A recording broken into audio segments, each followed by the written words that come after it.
Você não perde pessoas. Você perde o controle do cenário antes mesmo de perceber que entrou nele. A prova é simples. Certas conversas parecem normais por fora, mas por dentro deixam um rastro de culpa, confusão e urgência, como se você tivesse sido empurrado a concordar com algo que não escolheu. Isso acontece porque a mente humana não reage ao conteúdo, reage ao subtexto. Quem está acima, quem está abaixo, quem está pedindo, quem está exigindo, quem está se escondendo. Maquiavel não inventou maldade. Ele descreveu uma mecânica, e essa mecânica aparece em 3 palavras banais que as pessoas soltam sem pensar, mas que denunciam intenção como uma assinatura. Quando você aprende a ouvir, você para de escutar frases e começa a escutar movimento. O ponto mais perigoso da manipulação moderna é que ela não parece manipulação. Ela parece educação, parece cuidado, parece humildade, parece maturidade. E justamente por parecer, ela passa. O cérebro foi feito para economizar energia. Ele vê um padrão familiar, marca como seguro e segue adiante. Só que a linguagem, quando usada como ferramenta de poder, foi desenhada para sequestrar essa economia. A pessoa não te vence no argumento, ela te vence na moldura. Ela cria uma situação em que, se você resistir, você vai parecer exagerado. Se você concordar, você vai parecer razoável. E como o ser humano teme rejeição social mais do que teme perda estratégica, ele escolhe parecer razoável e perde sem perceber. Por isso, o que você vai ouvir aqui não é um truque de comunicação, é uma lente. Depois dela, você vai notar que as mesmas estruturas aparecem no seu trabalho, na sua família, nos seus relacionamentos e nas promessas bonitas que chegam quando alguém quer algo de você. A primeira palavra é pequena, tão pequena que vira invisível. Ela parece inofensiva porque é a fantasia perfeita da boa intenção. A palavra é só. Eu só queria falar uma coisa. Eu só estou tentando ajudar. É só uma sugestão. Eu só estou perguntando. Parece humildade, parece leveza, mas só raramente entra numa frase para diminuir a intenção. Ele entra para diminuir a sua resistência. Ele funciona como anestésico. A pessoa coloca só na frente para que o que vem depois atravesse você sem acionar seus limites. Porque quando alguém usa só, ela te empurra para uma posição emocional específica. Se você discordar, você vira o injusto. Se você recusar, você vira o ingrato. Se você impor limite, você vira o agressivo. Só é o mecanismo que troca o peso moral de lugar. Em vez de a pessoa assumir o peso do que está fazendo, ela coloca o peso em você, que agora precisa administrar a própria imagem social. Repare como isso funciona na prática. Eu só estou tentando ajudar. Quase sempre aparece quando a pessoa quer corrigir, interferir, controlar, monitorar ou impor. A ajuda real é simples. Ela pergunta o que você precisa e respeita a resposta. Só não pergunta, só invade com um sorriso. Ele não é sobre você, é sobre a imunidade de quem fala. É a forma mais elegante de atacar sem ser atacado. A pessoa quer poder sem risco. Ela quer influência sem responsabilidade. Ela quer interferir sem ser responsabilizada pelo efeito. E Maquiavel via exatamente esse perfil como o mais perigoso. Não o inimigo declarado, mas o aliado que parece pequeno, que parece modesto, que parece incapaz de ferir. Porque o modesto falso entra em qualquer porta. Ninguém desconfia de alguém que se apresenta como apenas um conselheiro bem-intencionado. E quando você percebe, já entregou território. O detalhe é que só também é usado por pessoas fracas, e isso confunde. Existe o só do inseguro, que pede licença para existir, que pede desculpa por ocupar espaço. E existe o só do predador social, que aprende a usar fragilidade como disfarce. O efeito, no entanto, é parecido. Em ambos os casos, a palavra denuncia uma relação doentia com a autoridade. Ou a pessoa não tem autoridade nem sobre si, ou a pessoa quer autoridade sobre você sem pagar o preço de assumi-la. E como você distingue? Pela sequência, pelo contexto, pela insistência. pela sensação depois. Se toda vez que alguém só aparece, você se sente empurrado, vigiado, diminuído ou culpado, isso não é humildade, é técnica. Existe uma frase que destrava isso no seu ouvido. Quando ouvir só, retire mentalmente a palavra e ouça o resto sem maquiagem. Eu só tô perguntando vira eu tô perguntando. E aí você sente. Não é pergunta, é cobrança.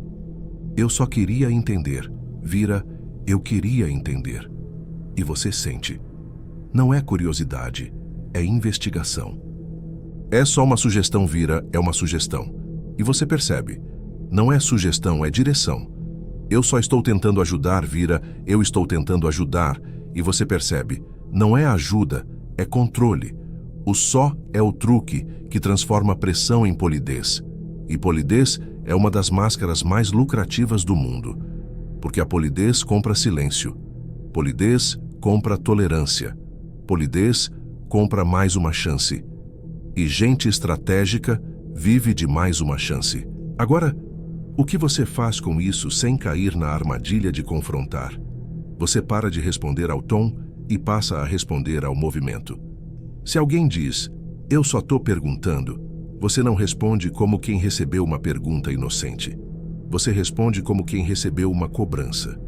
Se alguém diz, eu só estou tentando ajudar, você não se justifica para merecer ajuda. Você coloca limite no que é interferência. Não precisa acusar, não precisa levantar a voz. Basta escolher uma resposta que não aceite o contrato moral que só tentou te impor. Porque a manipulação prospera quando você compra o contrato e tenta ser bom dentro dele.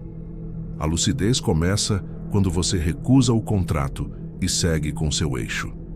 Você não deve delicadeza para uma tentativa de invasão. Você deve clareza para si. A segunda palavra é mais comum e mais traiçoeira, porque ela brinca com uma necessidade humana muito profunda. A necessidade de vínculo. Ela dá ao cérebro um sinal de conexão e logo depois retira. Essa retirada cria uma microfissura emocional que deixa você mais maleável. A palavra é mas. Eu te respeito, mas eu entendo, mas você é ótimo, mas eu queria ajudar, mas o mas é uma dobradiça. Antes dele, teatro, depois dele, intenção. E isso não é apenas retórica, é uma estrutura mental. Quando alguém usa mas, ela está dividindo a frase em duas funções. A primeira parte serve para acalmar você. A segunda parte serve para fazer o que ela veio fazer. O elogio, a validação, a concordância parcial não são o conteúdo principal. São lubrificante social. Uma forma de fazer o golpe entrar sem barulho. O motivo pelo qual isso é tão eficaz é que o cérebro gosta de agarrar o que é confortável. Se alguém diz eu te respeito, você quer acreditar. Você quer segurar esse respeito como uma prova de valor. E aí, quando vem o mas, você tenta proteger a primeira parte. Você tenta negociar para salvar o respeito, provar que merece, ajustar a própria postura para que o respeito continue. Enquanto você faz isso, você ignora a realidade. O respeito não veio, o respeito foi performado. O que veio foi a intenção do mas. O mas não complementa, ele substitui. Ele apaga o que veio antes e deixa o que veio depois como decisão. Eu te amo, mas o amor vira uma moldura, a segunda parte vira verdade. Eu te entendo, mas o entendimento vira maquiagem, a segunda parte vira rejeição. Você é ótimo, mas o ótimo vira anestesia, a segunda parte vira descarte. Só que existe uma nuance que a maioria não vê. Às vezes, a pessoa não está tentando manipular conscientemente. Ela acha que está sendo gentil, tentando amaciar a verdade. E mesmo assim, o mas revela prioridade. Porque se a pessoa realmente fosse alinhada com o que disse antes, ela encontraria uma forma de sustentar as duas coisas ao mesmo tempo, sem usar uma palavra que cria contraste e quebra. Eu te respeito e por isso vou ser direto. É diferente de eu te respeito, mas eu entendo e quero ajustar junto com você. É diferente de eu entendo, mas revela que a primeira parte é acessório. A segunda parte é o que manda. E em qualquer negociação, em qualquer relação, o que manda é o que decide sua vida. Pensa no cotidiano. Eu adoro você, mas você é muito sensível. Tradução: eu vou te machucar, e quando você reclamar, eu vou te culpar por sentir. Eu entendo o que você passou, mas você precisa superar. Tradução: eu não vou sustentar sua dor. Eu quero que você se cale sem me incomodar. Eu valorizo seu esforço, mas a gente vai por outro caminho. Tradução: eu já decidi e estou colocando açúcar para você engolir. O mas é um método de manter a própria imagem enquanto faz o que quer. A pessoa quer parecer boa enquanto é dura, quer parecer justa enquanto rejeita, quer parecer racional enquanto te descarta. E Maquiavel descreveu esse fenômeno na política. A aparência serve para governar o julgamento público, a intenção serve para governar o resultado. Quem só escuta a aparência vira peça. Então a habilidade aqui não é ficar cínico, é ficar preciso. Quando ouvir mas, sua mente precisa fazer um corte. Não responda à primeira metade. Não agradeça o elogio. Não discuta a validação. Não tente conquistar o respeito, que foi só um embrulho. Pega o que veio depois e trata como mensagem real. Eu te respeito, mas... vira, eu não vou te respeitar no que vem agora. Eu queria ajudar, mas... vira, eu não vou ajudar. Eu gosto de você, mas... vira, eu não escolho você.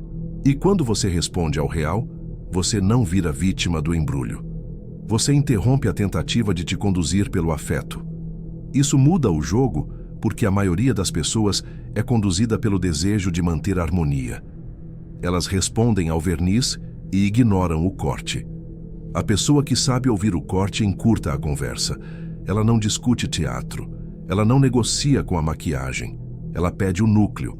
Ela pergunta o que realmente está sendo colocado ali. E isso, para alguém que vive de delicadeza estratégica, é desconfortável. Porque essa pessoa contava com sua necessidade de ser querido para te amolecer. Quando você não busca ser querido, você vira difícil de mover. Agora, existe um perigo. Gente que aprende isso pode virar agressiva, como se cada mas fosse ataque. Não é esse o ponto. O ponto é perceber hierarquia emocional. O mas quase sempre tenta colocar você numa posição infantil. Eu te dou um carinho e depois eu te digo o que fazer. Ele cria dependência. E dependência é terreno fértil para controle. Quando você corta a dependência, você cresce sem precisar brigar. E aí chegamos na terceira palavra, a mais reveladora de todas, porque ela não lida só com intenção momentânea. Ela denuncia a estrutura de hierarquia que a pessoa acredita que existe entre vocês. Ela revela se alguém se vê como juiz, tutor, comandante, dono da verdade. A palavra é deveria. Só que antes de entrar nela, você precisa entender o que une as duas primeiras. Só tenta invadir sem pagar custo, mas tenta te anestesiar antes de impor o real. As duas são formas de ocupar espaço, mantendo a própria imagem limpa. Deveria é o passo seguinte. Quando a pessoa já entrou e já te conduziu um pouco, ela tenta oficializar a posição. Ela tenta transformar influência em autoridade. E é aqui que muita gente perde o próprio eixo sem perceber. Percebe como isso aparece em sequência nas conversas do dia a dia? Eu só estou falando isso para o seu bem, eu te entendo, mas você deveria... 3 camadas: suaviza, valida, dirige. Quando você ouve isso como um bloco, você para de se sentir confuso. Você percebe a arquitetura. E quando você percebe a arquitetura, você percebe o objetivo. Mover você para um lugar onde dizer não vira pecado. O deveria é o carimbo final dessa armadilha. Ele transforma opinião em obrigação. Ele transforma desejo do outro em regra moral. Ele transforma controle em cuidado. E se você não percebe, você obedece achando que está sendo maduro. A terceira palavra aprofunda tudo isso porque ela não revela apenas uma intenção pontual. Ela revela a estrutura de poder que a pessoa acredita existir entre vocês. Ela aparece em conversas íntimas, em ambientes profissionais, em conselhos que ninguém pediu e em opiniões que vêm carregadas de julgamento moral. Quando ela surge, não está oferecendo ajuda, está testando posição. É ali que você percebe se alguém está falando com você como igual ou como alguém que precisa ser conduzido. E quando essa palavra surge depois das outras duas, quando alguém suaviza, valida e em seguida direciona, o padrão fica completo. Já não é improviso, é método. Não é cuidado, é condução. Quem entende isso não reage no impulso, não se explica, não entra em disputa. Ele apenas ajusta o próprio eixo e deixa claro, sem anunciar, que não está disponível para ser movido por linguagem disfarçada de intenção. Quando essa terceira palavra aparece, o clima da conversa muda, mesmo que ninguém perceba conscientemente. Deveria não pergunta, não propõe, não convida. Ela afirma um direito. Quem a usa está dizendo, sem dizer, que ocupa um degrau acima. Você deveria fazer isso. Você deveria pensar assim. Você deveria entender. O conteúdo varia, mas a estrutura é sempre a mesma. Alguém assume o papel de autoridade sem ter sido colocado ali. E o mais perigoso é que isso costuma vir embrulhado em preocupação, conselho ou maturidade aparente. O cérebro, acostumado a respeitar normas e figuras de referência, tende a ceder antes mesmo de avaliar se aquela autoridade é legítima. É assim que muita gente passa a vida obedecendo pessoas que nunca conquistaram esse direito. Observe como o deveria age dentro de você. Ele não gera reflexão, gera culpa. Não abre possibilidade, fecha caminho. Ele desloca o foco da decisão para a moralidade. Se você não faz, parece errado. Se você questiona, parece imaturo. Se você resiste, parece teimoso. Essa palavra não quer seu crescimento, quer sua submissão simbólica. Maquiavel entendia isso com clareza brutal. Para ele, o governante que aceita ser dirigido pela linguagem perde o governo antes de perder o trono. O mesmo acontece em escala pessoal. No momento em que você aceita o deveria de alguém, que não tem autoridade real sobre sua vida, você cede espaço interno. Você começa a agir menos por escolha e mais por pressão invisível. E aqui está o detalhe que quase ninguém percebe. Quem realmente se importa com você evita deveria. Pessoas que respeitam sua autonomia oferecem opções, compartilham experiências, fazem perguntas. Elas dizem, você pode, talvez funcione, já pensou em. O deveria surge quando alguém acredita saber mais sobre você do que você mesmo, ou quando precisa sentir superioridade para sustentar a própria identidade. Não é sobre ajudar, é sobre posição.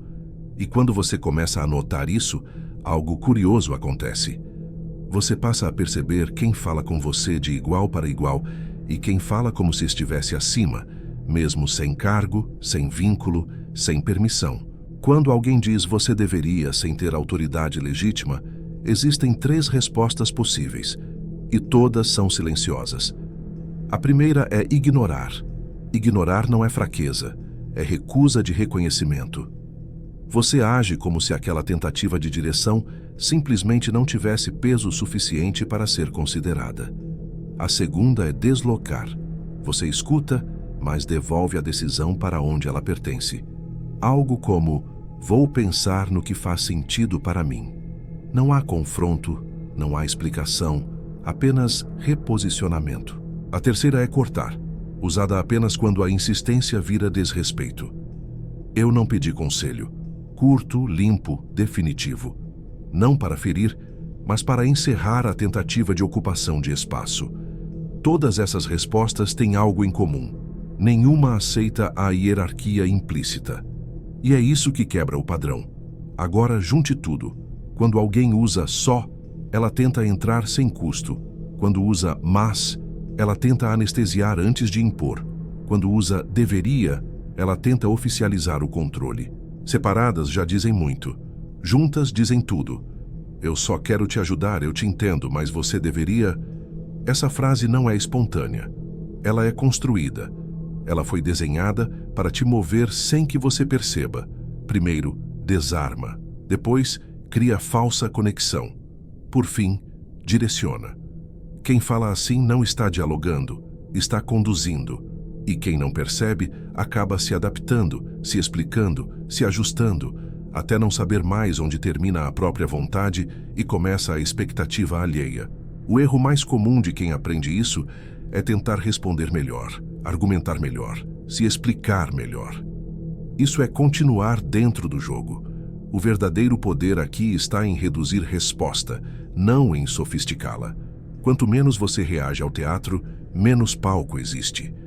Quanto menos você se explica, menos material o outro tem para usar. Pessoas que vivem de condução precisam de reação como combustível. Sem isso, elas ficam expostas. Não porque você as atacou, mas porque o método parou de funcionar. Com o tempo, você percebe um efeito colateral importante. Algumas pessoas se afastam. Não porque você ficou frio, mas porque você ficou ilegível. Elas não sabem mais como te empurrar, como te corrigir sem custo, como te conduzir com palavras macias. Outras pessoas, ao contrário, se aproximam com mais respeito, falam mais direto, assumem o que querem, negociam de forma mais limpa. Esse é o filtro natural que a consciência cria. Não é você que exclui, é o próprio padrão que se ajusta. Maquiavel nunca defendeu isolamento. Ele defendia seleção. Saber quem merece acesso, quem fala como aliado e quem fala como alguém tentando governar suas decisões. Na vida moderna, isso se traduz em algo simples e raro: escutar menos o tom e mais a estrutura. Parar de responder ao sentimento que a frase tenta provocar e responder apenas ao movimento que ela tenta fazer. Isso não te torna duro, te torna centrado. E pessoas centradas são difíceis de usar. Quando você domina essa escuta, algo muda na sua postura sem esforço consciente. Você fala menos, mas com mais peso. Você reage menos, mas com mais precisão.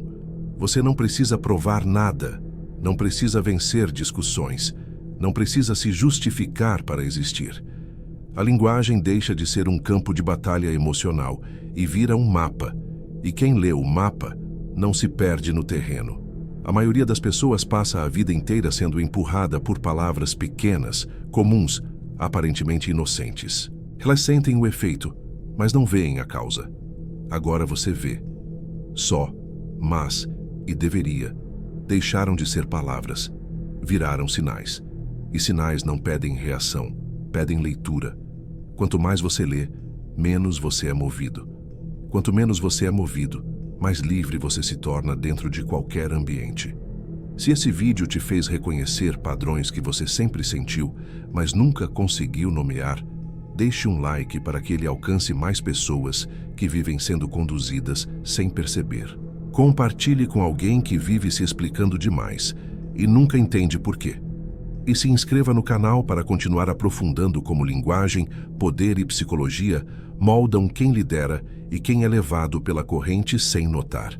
Quanto mais você entende o jogo, menos ele te usa.